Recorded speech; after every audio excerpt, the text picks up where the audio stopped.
Pension కోసం వికలాంగుల pension కోసం చాలా రోజుల నుంచి తిరుగుతూ ఉన్నాడు అన్న. మహబూబ్నగర్ నుంచి ఒకసారి మాట్లాడదాం. ఏ పేరన్నా? నా పేరు నరేష్ సార్. ఎక్కడి నుంచి? మాది మహబూబ్నగర్ రంగిల్ల. ఏంది అసలు పింఛన్ కోసం ఎప్పటి నుంచి అప్లై చేస్తా ఉన్నావు? ఇప్పుడు మళ్ళీ కాంగ్రెస్ వచ్చింది, వచ్చినందుకు మళ్ళీ వచ్చిన అడిగారు సార్. అప్లై చేస్తే ఏమంటారు? అంటే సెక్రటరీ ఆఫీస్కి అంటారు, సెక్రటరీ ఆఫీస్కి అవి చెక్ చేస్తారు అంటారు సార్. ఇక్కడ సెక్రటరీ ఆఫీస్ పోమంటారు. అవును సార్. వేరే మరాడికి లేదు సార్, పోవాలని ఇప్పుడు అడిగి వస్తున్నాం సార్. అందుకే అవును సార్. ఇల్లు లేదు, భూమి లేదు, ఏం లేదు సార్. అందుకే ముగ్గురు పిల్లలు ఉండరు. అందుకే సార్ ఎంతమ్మా? రోడ్డు మీద గుడి చేసుకొని బతుకుతున్నాం సార్. మేము కిరాయిలు కట్టుకుంటా. ముగ్గురు పిల్లలు ఉన్నారు. నేను ఒక్కదాని చేసి వెళ్తారు, లేకపోతే ఢిల్లీ బిస్కుల్ కోతా 12,000 ఇస్తారు నెలకు.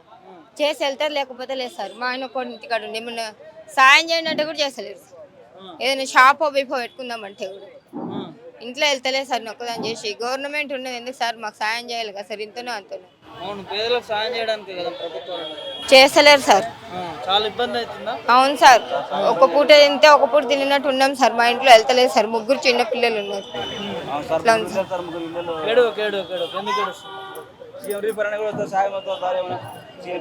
చాలా తిరిగినాం సార్. అక్కడ కూడా మా ఊర్లో కూడా చాలా తిరిగినాం. తిరిగినప్పుడు అలా 2,000 3,000 ఖర్చు అవుతున్నాయి మామే, కానీ ఒక 10 రూపాయలు కూడా మిగులుతలేదు సార్. చాలా ఇబ్బంది అయిపోతుంది సార్. గవర్నమెంట్ ఏమైనా సాయం చేస్తుందేమో అనుకుంటే అట్లా కూడా లేదు సార్. ఇంతవరకు ఏం లేదు సార్. మాకైతే చేసినాం సార్. చేసినా కానీ రాలేదు సార్. ఈ నెల ఇస్తారు, వచ్చే నెల ఇస్తారు అని చెప్తున్నారు కానీ నిలిసనే లేదు సార్. ఇంతవరకు రాలేదు. అవును సార్. ముగ్గురు పిల్లలు, మా ఆయన, మళ్ళీ ఇంట్లో రెంట్, మళ్ళీ అన్ని చేసుకోవాలి సార్. ఒక్కదానికి లేదు సార్. గుడి చేసుకొని బతుకుతున్నాం సార్. అవును సార్. ఏం లేదు సార్. ఊర్లో కూడా ఏం లేదు సార్. మాకు ఉండడానికి ఊర్లో ఉన్న పేరు ఒకటే కానీ ఇల్లు, భూమి, ఆస్తి అంతా ఏమీ లేదు సార్. అక్కడ పోయిన రెక్కల కష్టమే, ఇక్కడ వచ్చిన రెక్కల కష్టమే. ఏమో. అవును సార్. 2,000.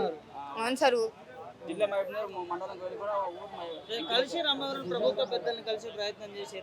కలెక్టర్ ఆఫీస్ కూడా పోయొచ్చినాం సార్ 2-3 సార్లు. అక్కడ కూడా కాలేదు. ఇక్కడికి వచ్చినాం. ఇక్కడనే అవుతుందేమో అని. అక్కడ నుంచి ఇక్కడికి వచ్చి ఎంత దవ్వ వచ్చినా కానీ ఇక్కడ కూడా అవుతలేదు సార్.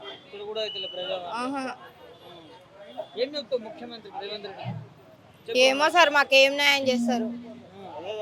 ఏమన్నా న్యాయం చేస్తే బాగుంటుంది. మేము బతుకుతాం కదా సార్. పిల్లలు చిన్నగా ఉన్నారు.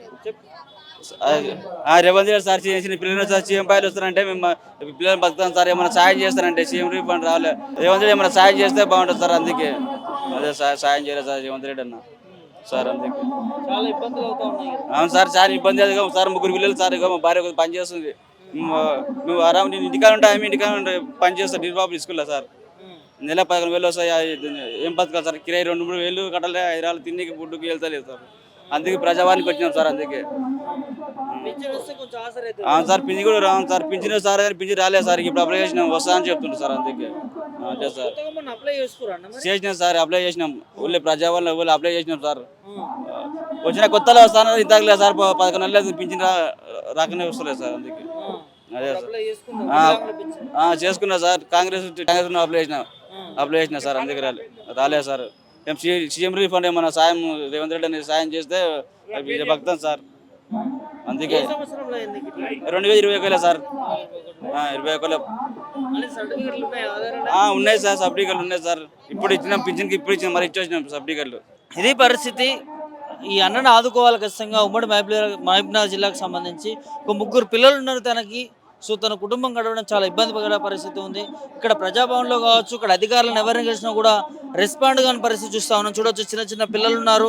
సో ఇంటి ఆవిడ తన ఒక్కదాని మీద ఆధారపడి ఉంది ఈ కుటుంబం అంతా కూడా. సో ఖచ్చితంగా ప్రభుత్వం ఆదుకోవాలి. ముఖ్యమంత్రి రేవంత్ రెడ్డి గారు స్పందించి, ఎందుకంటే మీ జిల్లాకు సంబంధించిన బిడ్డలు కాబట్టి సో ఖచ్చితంగా వారికి ఆదుకోవాలి. ఈ కుటుంబానికి కొంత భరోసా కల్పించాలి. పింఛన్ కోసం ఏదైతే తిరుగుతూ ఉన్నాడో తనకి తొందరగా పింఛన్ అందించే విధంగా అధికారులు కూడా చర్యలు తీసుకోవాలని కోరుతాం.